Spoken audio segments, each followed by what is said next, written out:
Bonjour Alain, on reçoit le programmateur de parfums de jazz qui pour nous est très important puisqu'il met en avant des dames. Oui. Alors on a lu beaucoup de choses sur vous parce que vous êtes quand même dans le dictionnaire encyclopédique du jazz, donc ça veut dire que vous avez un gros passé de jazzman et on a appris donc vous étiez trompettiste depuis l'âge de 10 ans, que vous avez toujours souhaité faire connaître l'histoire du jazz et puis être présent un petit peu en France, outre-Atlantique. On a vu que vous avez joué avec le compositeur Michel Legrand, donc des belles références. Super. Je suis allé au Festival de Toronto, 2 fois à Montréal.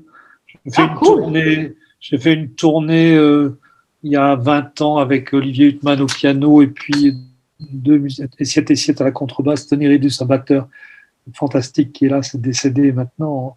On avait une tournée qui nous avait emmenés dans le Middle West canadien, à côté de Calgary, mais j'ai plus en mémoire le nom de cette ville où les gens vivent sous terre, enfin vous le savez, parce qu'il fait très froid.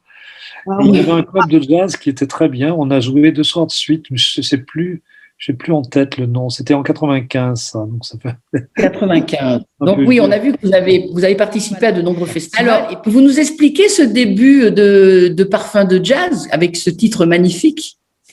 Alors pourquoi Parfums de jazz? Bon, c'est une initiative de quelques amis qui avaient en commun la Drôme pour des raisons diverses, parce qu'on y a fait nos études. Moi, je suis un ancien élève de l'école normale d'instituteur de Valence et les amis qui ont fondé ce festival avec moi aussi. Pourquoi Parfums de jazz? Parce que la Drôme provençale se singularise par des parfums. La Drôme provençale, c'est un territoire très varié. L'est de la Drôme provençale, c'est le massif des Baronnies. C'est un des 3 massifs préalpins de la Drôme. Vous avez le Vercors, bien connu, pas très loin d'Annecy. Vercors au nord, au centre le Diois, au sud les Baronnies.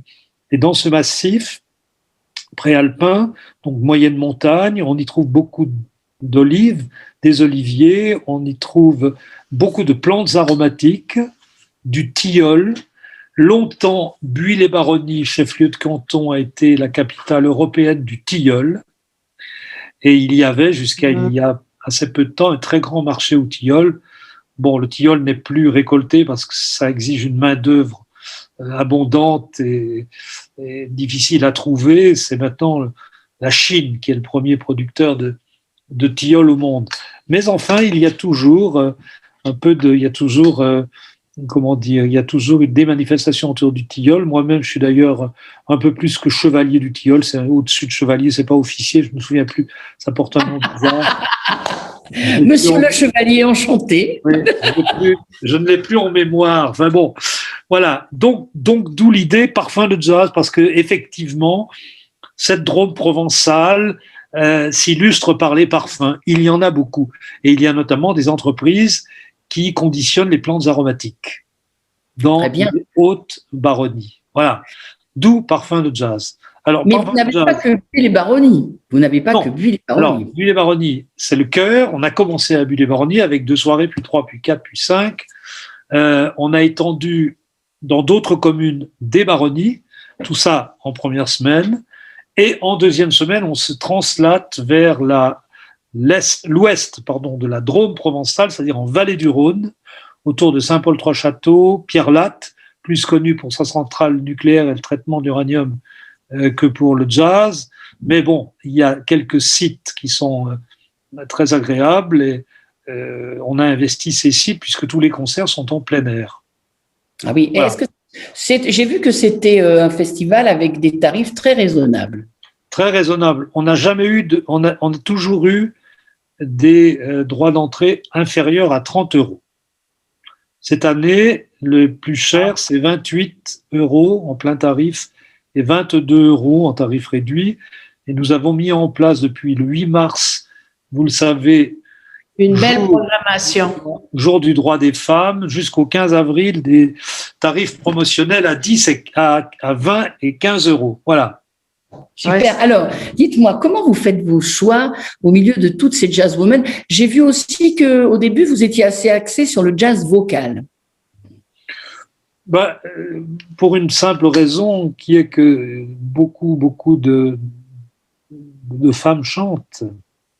Il y a énormément de plus en plus de chanteuses de jazz, et des chanteuses d'ailleurs de grand talent. Bon, alors la question que vous posez, effectivement, est pertinente. Comment je fais le choix? J'avais envie de répondre par une bêtise, mais on n'a pas trop de temps d'antenne. Donc Non, on a le temps. On a le temps pour les bêtises. Je vais aller à l'essentiel dès lors que ce n'est pas un concours de Miss France. Eh bien, alors, je reçois énormément de propositions du monde entier. Et j'ai un ami, Daniel Bayon, qui a été diplomate culturel. Il a été, je veux dire, voilà, qu'il a été conseiller culturel en ambassade de France à l'étranger. Il a été attaché culturel. Il a été directeur de l'Alliance française. Il est passionné par le jazz. Non seulement passionné, mais il a une magnifique discothèque. C'est un mélomane jazz assez extraordinaire, parce que vous savez certainement que les musiciens, et j'en suis un, sont généralement de mauvais mélomanes. Ah bon? Oui, on est plutôt de mauvais mélomanes pour des raisons qui sont à la fois de nature sociologique, psychologique, anthropologique. Bon, mais là, c'est un autre sujet. Si je prends mon exemple, quand j'ai fait 2 heures de trompette, j'ai pas envie d'écouter de la musique. Voilà. Ouais. Je reviens, je réponds à votre question. Je reçois énormément de propositions dès le mois de septembre, enfin même toute l'année pratiquement. Énormément de propositions, mais vous en recevez aussi, vous qui êtes directrice de festival. Beaucoup moins que vous sûrement, mais de plus en plus. Et c'est très difficile de faire un choix. C'est très difficile, absolument. Donc moi, je reçois beaucoup de propositions. J'écoute, parce que dans les propositions, la plupart du temps, vous savez, il y a des liens qui permettent d'écouter. Et à partir de là, ce que je fais, moi, c'est une première sélection. Je note ce qui me paraît intéressant. On se retrouve donc généralement au mois de décembre avec 30-40 propositions. Et ensuite, nous échangeons avec le camarade Bayon, qui a écouté lui aussi. Et voilà, on est d'accord, on n'est pas d'accord. Si on n'est pas d'accord, eh bien, je tranche. Comme je suis le président, c'est moi qui décide. Je décide, non pas de manière autocratique, mais il faut bien qu'à un moment donné, on décide. Mais on n'a jamais eu de différend majeur, y compris l'année dernière, quand il fallait programmer la contrebassiste, dont le nom m'échappe tout de suite, qui joue très free, là. Dites-moi, donnez-moi son nom. Joël Léandre. Joël Léandre et son trio. D'ailleurs, c'est un beau concert. Si vous voulez, bon, voilà, pour répondre à votre question. Et moi, j'ai toujours, comme j'ai participé, vu mon âge, aux années free jazz, une époque où, dans les années 70, je jouais en quartet avec Daniel Humer, Henri Texier, Emmanuel Villarroel, où on jouait free d'un début à la fin. On répétait pas, on arrivait sur scène. La belle équipe. Voilà. La belle équipe. On jouait pendant 3/4 d'heure, on faisait un entracte, on jouait pendant 3/4 d'heure, on ne savait pas ce qu'on allait jouer 2 minutes avant. Bref, j'ai vécu cette époque-là qui avait des raisons d'être, puisque c'était une époque nécessaire pour le jazz, mais j'ai toujours pensé que cette musique était difficile d'accès pour le public, et d'ailleurs, une grande partie du public s'est éloignée du jazz après cette époque. Et quand nous avons créé ce festival, je me suis engagé à ce que nous programmions des groupes dont on était assuré que le public, en sortant, ne nous dirait pas « Écoutez, vous êtes bien gentils, on a payé 20 €, mais c'est la première et la dernière fois ». Donc, on a été attentif à programmer des musiciens dont on savait qu'ils seraient bien accueillis, sans faire de concessions. C'est pas de programmer que du jazz Dixieland du début à la fin. Non, on a programmé toutes les formes de musique, mais bon, voilà, en étant attentif.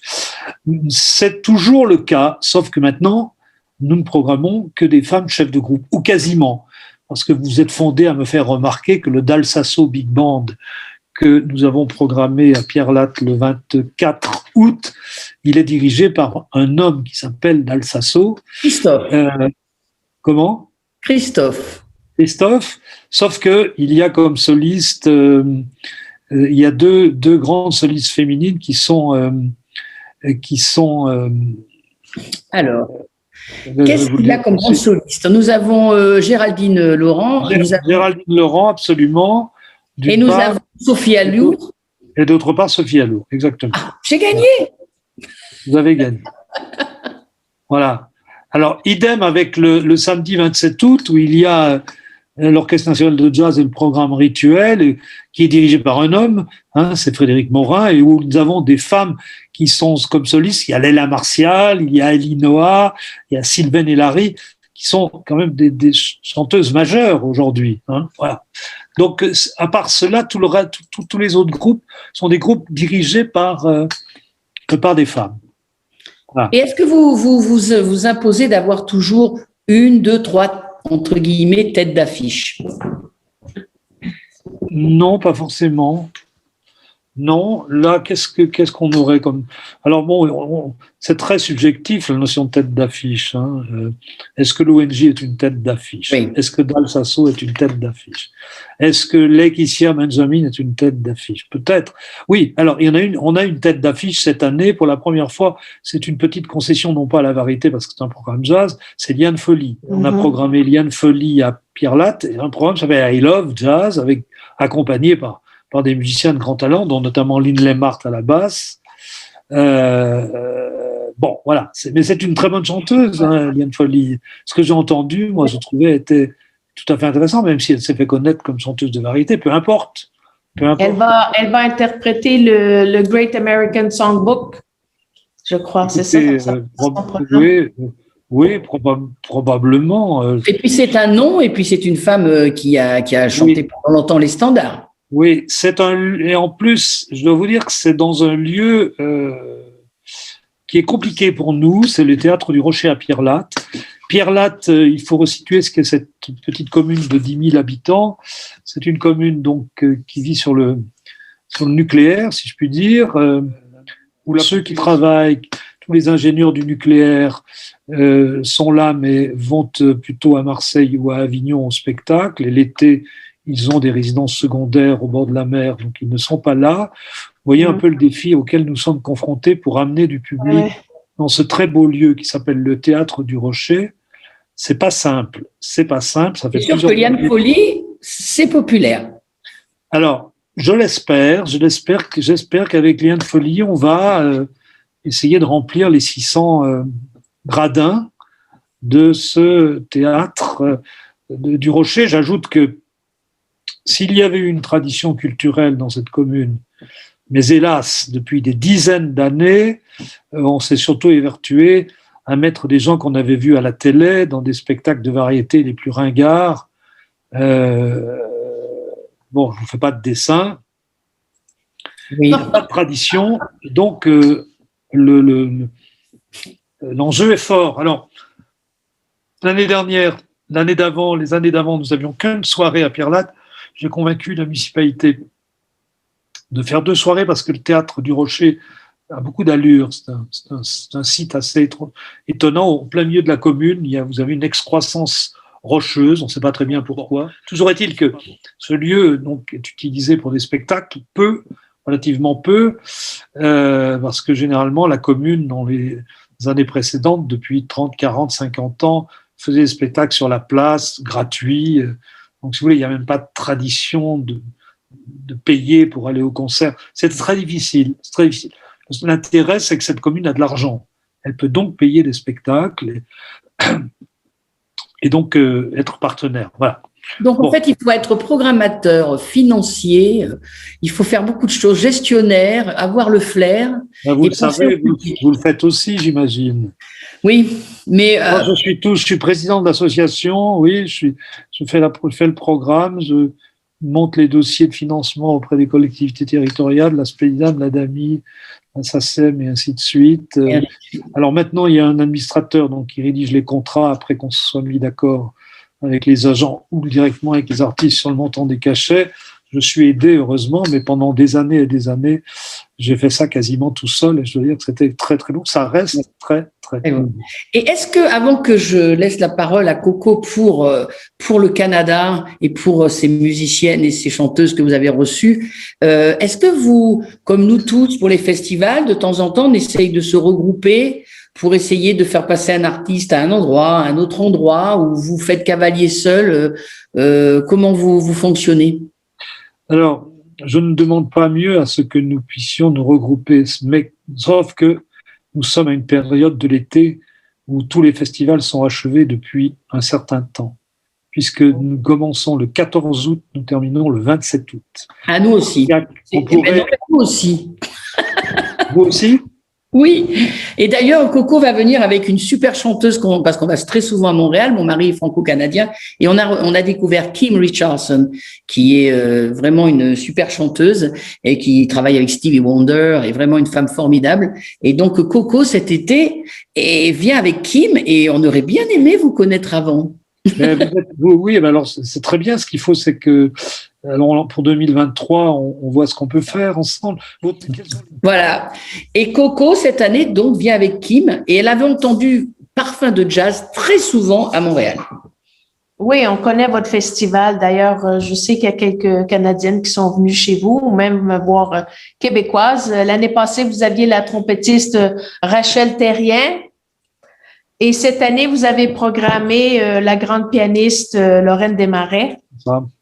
Avec son projet Bill Evans. Ça va être beau, ça. Et on avait eu il y a 2 ans, non, il y a 3 ans, en 2019. Alors là, non, c'était un quatuor avec un homme et 3 femmes qui jouaient de la musique manouche. Un homme et 3 femmes. Christine Tassan? C'est ça. C'est Christine Tassin, on connaît bien. Oui, il y a Christine Tassin et les imposteurs. Et les imposteurs. Oui, c'est ça, c'est son projet, la Christine. Oui, avant, c'était seulement des femmes, mais là, ils ont un homme avec eux maintenant. Moi, je connais Coco grâce à, maintenant, qui est une amie qui avait gagné un Juno, d'ailleurs, Sonia Johnson. Très excellente chanteuse aussi. Oui. Et elle vient souvent aussi nous visiter en France. Et donc, bon, voilà, on essaye de faire venir un peu des gens outre-Atlantique. Est-ce que vous avez fait venir des gens de très, très loin? Nouvelle-Calédonie, Australie? Oui, en 2019, on a eu une soirée hommage à Michel Legrand avec une chanteuse qui est venue du Japon, qui s'appelle Charito. En fait, elle est philippine, mais elle vit au Japon depuis... Et quand je jouais avec Michel Legrand, il m'avait contacté pour me dire j'adore Michel Legrand, je voudrais enregistrer avec lui. Alors, je lui ai dit, vous savez, c'est un peu compliqué. Michel Legrand, c'est Michel Legrand. Caractère particulier. Je lui ai dit, donnez-moi des disques, je vais les lui faire passer. Donc, j'avais fait passer les disques à Michel, qui évidemment ne m'avait pas répondu. Au bout de 15 jours, j'appelle, je dis, écoute, tu as des disques, dis-moi si ça t'intéresse. Ah, je vais écouter, je te redis. Il me rappelle, il dit, oh, ils chantent bien, c'est d'accord. Je dis, bon, je demande, son manager va te contacter, vous mettez d'accord sur le prix. Voilà, alors on a enregistré le disque en 2 parties. Il y a eu une première partie avec une rythmique sans Michel Legrand, qui a été enregistrée à La Rochelle parce que c'était dans le studio de Crystal Records. Et puis on a fait une deuxième partie dans un studio à côté de Paris qui aime bien Michel, avec une rythmique qui était sa rythmique. Charito et moi qui fait quelques solos de trompette. C'est un très beau disque qu'elle a fait là. Voilà. Donc elle est revenue et on a fait une soirée Michel Legrand avec Pierre Boussaguet, enfin avec ceux qui avaient joué avec Michel Legrand. Et c'était en 2019. Hein. Et c'est la chanteuse la plus éloignée, si je puis dire. Mais je suis allé plusieurs fois au Japon avec elle. On a fait des tournées au Japon. Alors, vous en êtes où avec la trompette? Parce que vous continuez à jouer quand même. Ben oui, dans 15 jours, on va jouer au Cameroun. On a invité au Cameroun, notamment chez Yannick Noah, qui et qui va chanter. Est-ce qu'on a un nouveau... Je joue avec un groupe, c'est des jeunes musiciens qui s'appelle Acp Emotion. Oui, on vient de monter un programme Gainsbourg, le dernier Gainsbourg, années 80. Donc on va le donner à... C'est vous qui avez fait les arrangements? Oui. On est 4. Hein. C'est basse, guitare, batterie, trompette. Trompette avec plein d'effets, plein de trucs. Je fais des trucs à la voix. Enfin, j'avais fait un disque sur Gainsbourg avec Olivier Huttman, Thomas Bramery, Jean-Pierre Arnaud. C'est ce qui nous a valu d'aller à Montréal, d'ailleurs, parce que comment il s'appelle l'homme qui programmait Montréal il y a 30 ans? Ah, Coco. Monsieur Alain Simard. Simard. Alain Simard nous avait programmé, on avait fait des émissions de télévision, c'était un super souvenir. Après ça, on avait fait Newport à New York. George Will nous avait programmé à New York, il nous avait programmé à la Nouvelle-Orléans, je me souviens, et c'était ce programme Gainsbourg. On a beaucoup tourné, on a vu de très bonnes critiques dans la Jazz Magazine, Jazzot. À l'époque, il y avait que 2 revues, Jazz Magazine, Jazzot, il n'y avait pas de revue en ligne. Bref, ça, c'était un truc il y a 30 ans, il y a pile 30 ans. Vous savez que Coco est dans le comité de programmation de Rimouski. Qu'est-ce que c'est Rimouski? Comment ça? C'est un festival de jazz international, plus à l'est du Québec, dans le bas du fleuve Saint-Laurent. On en est à notre 37e édition. Ouh là là, bravo! Oui. Bravo, il manque de curiosité là. Hein. Oui, Rimouski, c'est super, super festival. C'est à quel moment? C'est l'été?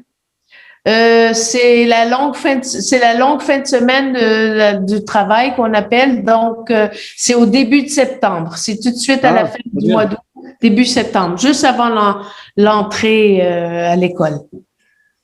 Et dites-moi, est-ce que vous avez eu, en tant que jazzman, des expériences sûrement dans tous les, parce qu'il y a aussi les clubs qu'on essaye aussi de promouvoir, dans tous les clubs, à New York, aux États-Unis, vous avez fait une tournée aussi dans les clubs? Alors, dans les clubs, aux États-Unis, Michel Legrand m'avait invité à venir jouer au Blue Note, où il jouait avec Phil Woods, et je sais plus quoi, il m'a dit, viens faire une soirée. Et j'ai pas pu y aller parce que, vous le savez peut-être pas, mais moi, j'ai toujours eu une autre vie à côté du jazz. On sait, on a lu des choses. On sait que vous êtes quelqu'un de très connu. C'était un moment où, malheureusement, je crois que ça c'était 95 ou 96. Et à l'époque, je faisais partie de l'équipe qui, je sais pas, j'ai parti entre autres, c'était à ce moment-là, l'équipe qui a créé France 5. J'étais conseiller de Jean-Marie Cavada. Et je crois que quand il m'a proposé ça, alors Cavada avait la marche du siècle, il était très pris, beaucoup sollicité pour aller parler de cette nouvelle chaîne à l'étranger. Comme il ne pouvait pas y aller, c'est moi qui y allais. Pour répondre à votre question, dans les clubs, j'ai joué dans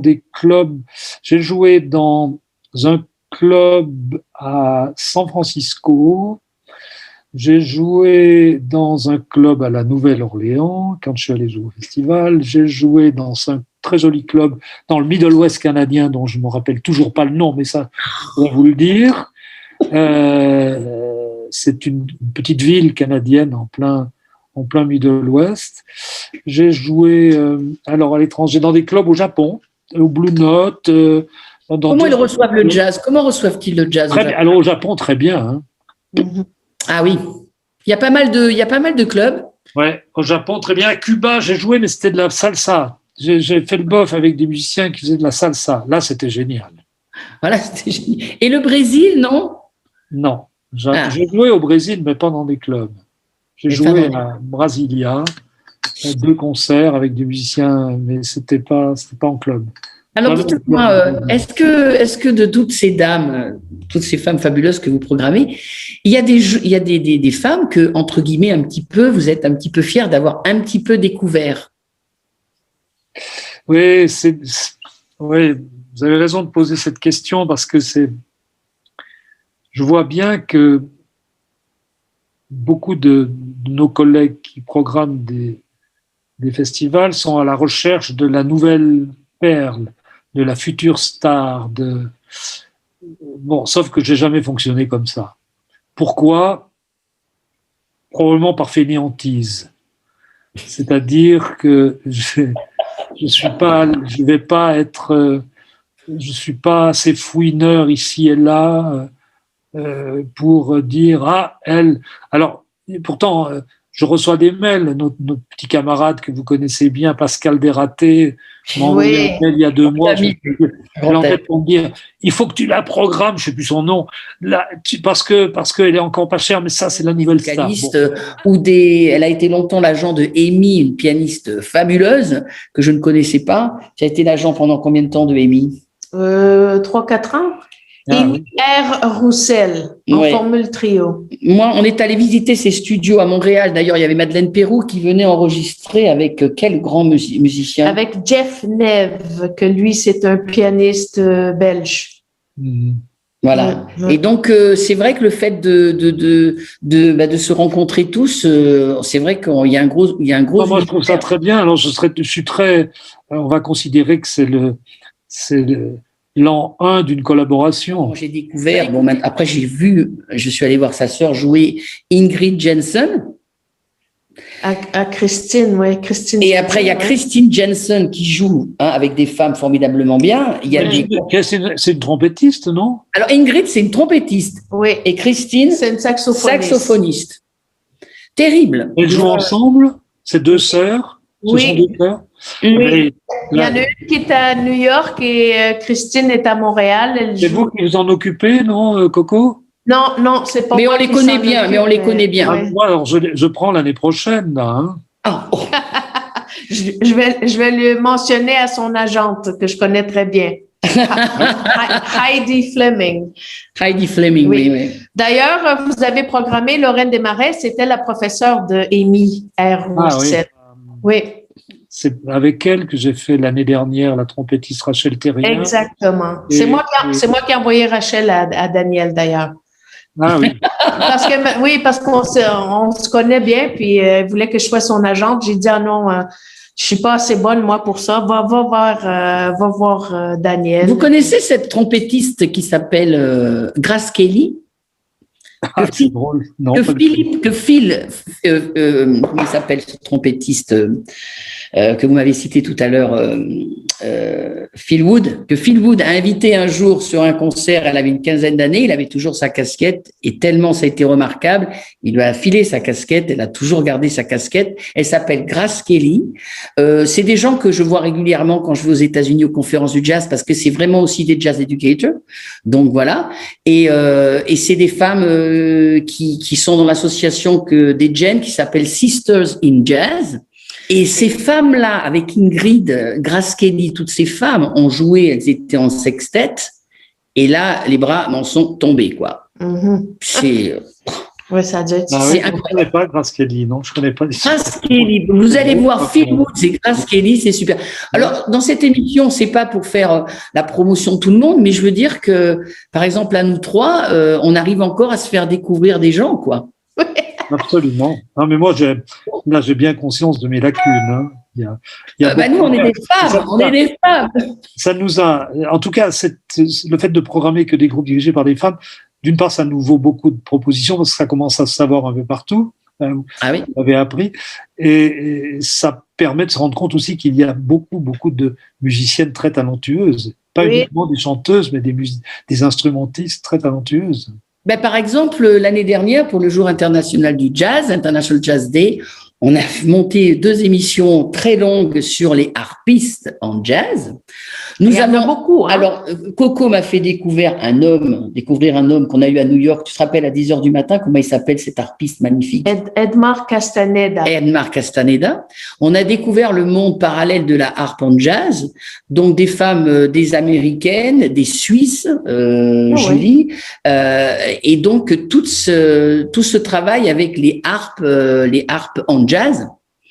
Et ça a été super parce que on n'en parle pas beaucoup et il y a plein de femmes qui jouent vraiment terrible. À la trompette. L'année dernière, Rachel Terrien. Cette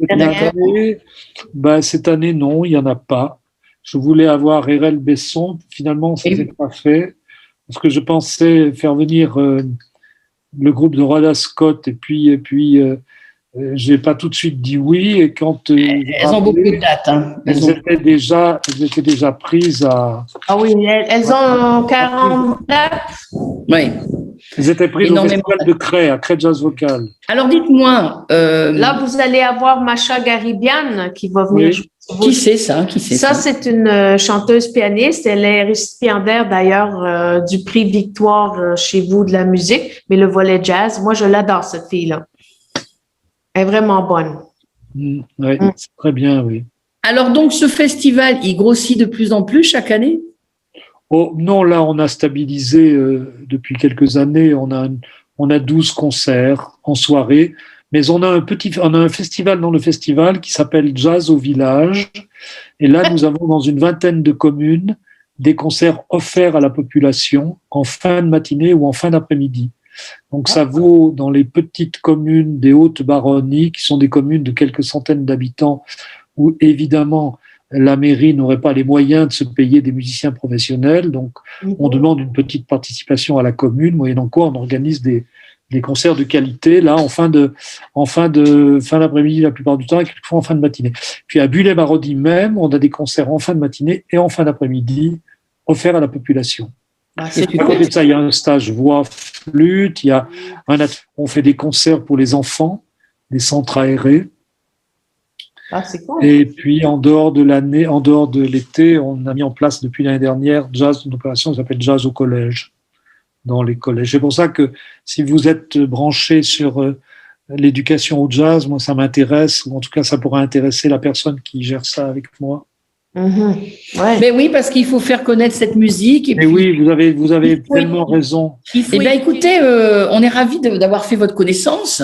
J'espère qu'on restera en contact par rapport à. Ça va être difficile pour aller au Festival d'Annecy parce que on est dans les mêmes dates. Et vous aurez du mal à venir aussi. On est vraiment plein dans les mêmes dates. Vous êtes toutes les infos sont sur le site, donc le site parfumdejazz.com. Oui, c'est ça. Vous m'envoyez aussi les sites des festivals dont vous vous occupez. Bien sûr. Et quand vous m'envoyez votre Rimouski. Oui, on va vous envoyer notre courrier avec plaisir. Oui, je vois tout ça, mais oui, avec plaisir. Très bien. Vous voyez comme quoi les femmes sont actives. Hein. On n'a jamais douté. Écoutez, jamais douté. On vous remercie énormément d'avoir passé. C'est moi qui vous remercie. C'est moi qui vous remercie. Parce que vous savez, dernièrement, il y a quelques jours, on a eu Benjamin Tanguy pour le Festival de Vienne. Et on a parlé de ces presque 200 concerts qu'il programme, et c'est pas une chose facile, c'est une grosse machine. Mais je vois que la machine, même si la machine est plus petite, c'est toujours aussi complexe, quoi. Ouais. Lui, en plus, il a que la programmation parce qu'il a toute une équipe avec. Là, il a une équipe pour gérer l'administration, alors que nous aussi, on a 80 bénévoles et j'ai c'est bien. J'ai une dizaine de bénévoles proches avec qui je partage, pas quotidiennement, mais au moins 2 à 3 fois par semaine. Ouais. Lui est infiniment plus occupé, ce qui est normal, plus équipé, entouré que je ne le suis. Et l'autre festival, on est seulement 2. Et ça, c'est aussi très compliqué. Jazz en Tech. Voilà, jazz en Tech. Oui. Le Tech, c'est la rivière la plus méridionale de France, dans les Pyrénées-Orientales. TECH. Alain, on vous remercie. Merci beaucoup de votre temps pour Vue sur le jazz international. Oui, Vue sur le jazz international, c'est ça. Oui. Et merci. Alors, au revoir. Au revoir.